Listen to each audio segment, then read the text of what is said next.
महाकुंभ 2025 के बड़े फैक्ट्स जानिए। कितने घाट, कितने अखाड़े, कितने श्रद्धालुओं के लिए इंतजाम।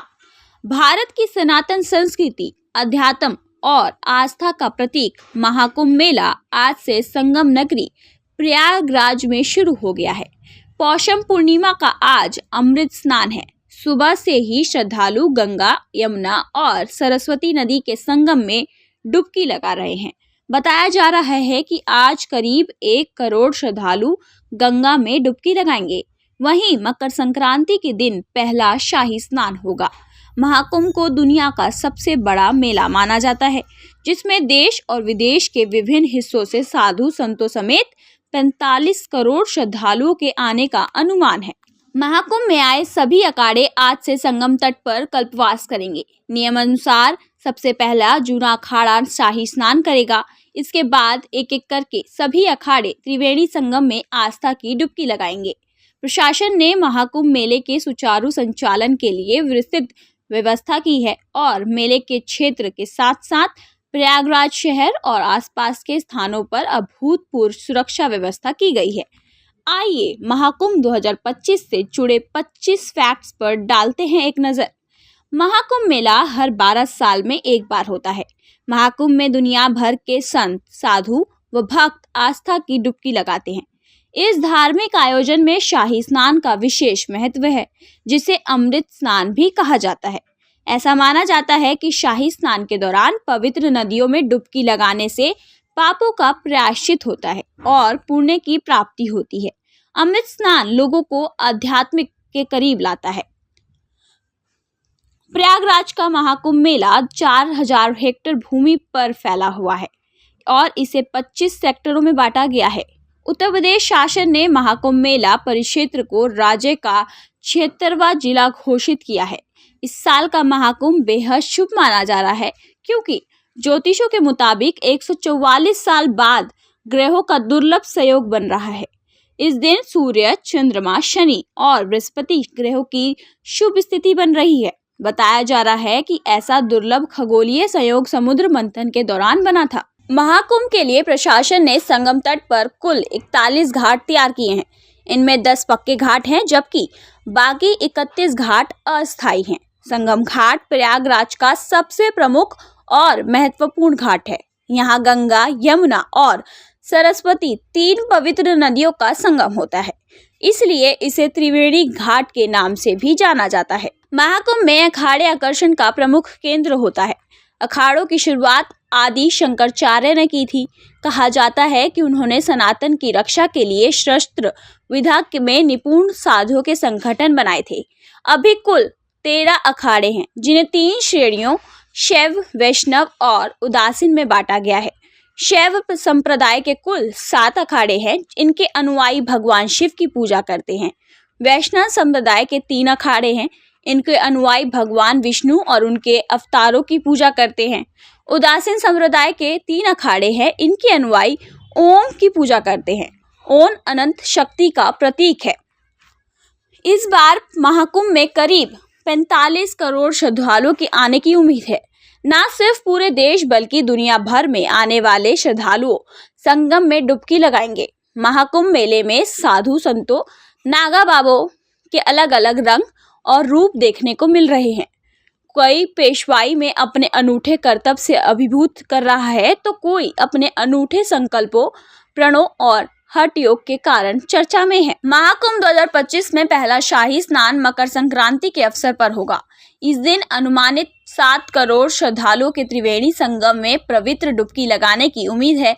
महाकुंभ में शाही स्नान के अन्य तिथियां 29 जनवरी को मौनी अमावस्या, 3 फरवरी को बसंत पंचमी, 12 फरवरी को माघी पूर्णिमा और 26 फरवरी को महाशिवरात्रि है। महाशिवरात्रि के दिन शाही स्नान के साथ ही महाकुंभ का समापन होगा। किसी विपरीत परिस्थितियों में साधु संतों और श्रद्धालुओं को त्वरित चिकित्सा सुविधाएं प्रदान करने के लिए प्रत्येक सेक्टर में एक सेंट्रल हॉस्पिटल के अलावा 20 बिस्तरों वाला एक अस्पताल भी बनाया गया है। स्नान के दौरान किसी भी आपात स्थिति में निपटने के लिए सभी घाटों पर 3 से अधिक गोताखोरों को तैनात किया गया है। कई वाटर एम्बुलेंस भी तैनात की गई हैं। महाकुंभ में एन एजेंसी, कमांडो और यूपी पुलिस के जवानों की तैनाती के साथ साथ 7 स्तरीय सुरक्षा व्यवस्था की गई है।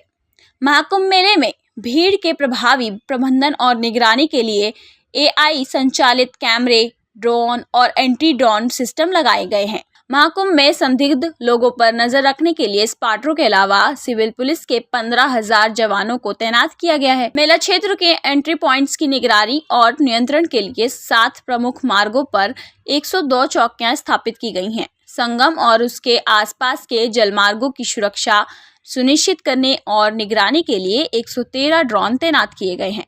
मुख्यमंत्री योगी आदित्यनाथ और राज्य के अधिकारियों के अनुमान है कि महाकुंभ 2025 सरकारी राजस्व में 25,000 करोड़ रुपए का योगदान दे सकता है। इसके परिणाम स्वरूप 2 ट्रिलियन रुपए का आर्थिक लाभ हो सकता है। इस आयोजन में स्थानीय स्वयं सहायता समूह, कारीगरों, होटल व्यवसायियों, होम सेट मालिकों, रेस्टोरेंट संचालक और खाद्य विक्रेताओं को लाभ होने की भी उम्मीद है। डाबर, मदर डेयरी और ITC जैसे प्रमुख ब्रांडों द्वारा 3,000 करोड़ रुपए खर्च करने का अनुमान है।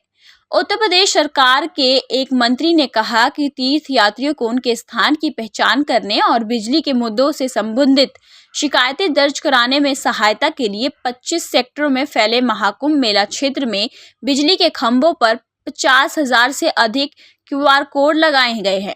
उत्तर प्रदेश के शहरी विकास और ऊर्जा मंत्री AK शर्मा ने कहा कि बिजली के खंभों पर 50,000 से अधिक QR कोड लगाए गए हैं, जिससे श्रद्धालुओं के लिए मेला क्षेत्र के भीतर अपना लोकेशन निर्धारित करना आसान होगा। केंद्रीय संस्कृति एवं पर्यटन मंत्री गजेंद्र सिंह शेखावत ने कहा कि महाकुंभ में 15 लाख से अधिक विदेशी पर्यटकों के आने की उम्मीद है। उन्होंने कहा कि पर्यटन मंत्रालय ने विदेशी मेहमानों को ध्यान में रखते हुए आयुर्वेद, योग और पंचकर्म जैसी सुविधाएं प्रदान करने वाला एक टेंट सिटी स्थापित की है। महाकुंभ के सेक्टर 7 में 10 एकड़ में कलाग्राम बनाया गया है, जहां भारतीय संस्कृति विरासत को प्रदर्शित कराया जाएगा। कलाग्राम महाकुंभ मेले के मुख्य आकर्षणों में से एक होगा, जिसमें विभिन्न सांस्कृतिक प्रदर्शन होगा। इसमें 4 धाम, 12 ज्योतिर्लिंगों की प्रकृति वाला एक भव्य प्रवेश द्वार, एक अनंत कुंभ प्रदर्शनी और देश की विविधता को प्रदर्शित करने वाला 7 सांस्कृतिक प्रांगण होंगे। 230 से अधिक शिल्पकार भारत के पारंपरिक कला का प्रदर्शन करेंगे। अगले 45 दिनों से अधिक समय तक कलाग्राम, कंगा, पंडाल, झुंसी, नागावोसिकी और अरेल सहित विभिन्न स्थानों पर कार्यक्रम आयोजित किए जाएंगे। मेला प्रशासन का अनुमान है कि सर्वाधिक 31% लोगों को जौनपुर रूट से महाकुंभ पहुंचने की संभावना है, जबकि रीवा और बांदा मार्ग से 18% श्रद्धालु आएंगे। इसी तरह वाराणसी मार्ग से 16%, कानपुर मार्ग से 14%, मिर्जापुर मार्ग से 12% श्रद्धालु आ सकते हैं। लखनऊ मार्ग से 10% और प्रतापगढ़ मार्ग से 9% लोगों के आने की संभावना है। प्रयागराज में एंट्री के लिए मुख्य रूप से 7 रास्ते हैं। बस और निजी वाहन से आने वाले लोग इन्हीं रास्तों से होते हुए संगम पहुंचेंगे। महाकुंभ जिला प्रशासन ने मेला क्षेत्र के कुल छोटी और बड़ी 102 पार्किंग्स बनाई हैं। इनमें 70% पार्किंग स्नान घाट से 5 किलोमीटर के दायरे में है। बाकी 30% पार्किंग्स 5 से लेकर 10 किलोमीटर के दायरे में है। इनमें से 18 मेला क्षेत्र में और 6 प्रयागराज शहर में बनाई गई हैं पैच। यहाँ पीने का पानी, शौचालय, प्राथमिक इलाज, पब्लिक एड्रेस सिस्टम मौजूद है। भारतीय रेलवे ने महाकुंभ के लिए 3,000 स्पेशल ट्रेनें शुरू की हैं। ये ट्रेनें 13,000 से अधिक फेरे लगाएंगी। प्रयागराज जंक्शन के अलावा 8 सब स्टेशन बनाए गए हैं। ये सब स्टेशन रेलवे के 3 जोन उत्तर मध्य रेलवे, उत्तर रेलवे और पूर्वोत्तर रेलवे में बांटे गए हैं। कानपुर दीनदयाल उपाध्याय, सतना, झांसी रूट की ट्रेनों प्रयागराज जंक्शन पर रुकेंगी और वापसी के लिए यहीं से चलेंगी। सतना, झांसी और दीनदयाल उपाध्याय स्टेशन की तरफ से जो रूटीन ट्रेनें आएंगी, उन्हें नैनी और छिक्की जंक्शन पर रोका जाएगा।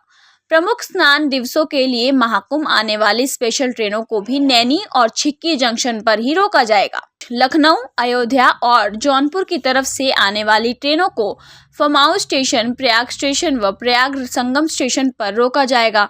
शाही स्नान वाले दिनों पर ट्रेनों को प्रयागराज संगम स्टेशन तक नहीं जाने दिया जाएगा। कानपुर की तरफ से आने वाली ट्रेनों को सुबेदगंज स्टेशन पर रोका जाएगा। वाराणसी, गोरख व मऊ की तरफ से जो ट्रेनें आएंगी उन्हें झूसी व रामबाग स्टेशन पर रोका जाएगा। रामबाग स्टेशन प्रयागराज शहर के अंदर है, इसलिए शाही स्नान वाले दिनों पर ट्रेनों को झूसी में रोकने की तैयारी है। प्रयागराज जंक्शन सहित सभी 9 स्टेशनों पर एंट्री और एग्जिट के लिए अलग अलग रास्ते बनाए गए हैं। जैसे प्रयागराज जंक्शन पर 1 नंबर प्लेटफॉर्म की तरफ से एंट्री होगी। प्लेटफॉर्म से बाहर निकलने की व्यवस्था सिविल लाइंस एंड की ओर से की गई है। यहाँ से संगम तट की दूरी करीब 12 किलोमीटर है। रेलवे ने महाकुंभ के लिए टोल फ्री नंबर 180041999139 जारी किया है। महाकुंभ के लिए रेलवे से जुड़ी किसी भी तरह की पूछताछ इस नंबर पे की जा सकती है।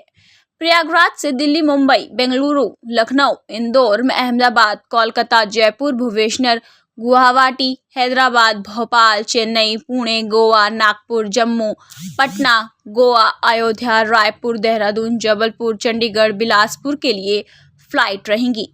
यानी उपरोक्त शहरों से श्रद्धालु हवाई मार्ग से सीधे प्रयागराज पहुंच सकते हैं और संगम में आस्था की डुबकी लगाने के बाद वापस प्रयागराज से सीधे अपने शहर के लिए फ्लाइट पकड़ सकते हैं।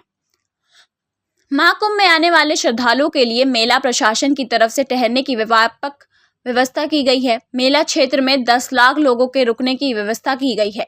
इनमें फ्री और पेड दोनों तरह की व्यवस्थाएं हैं।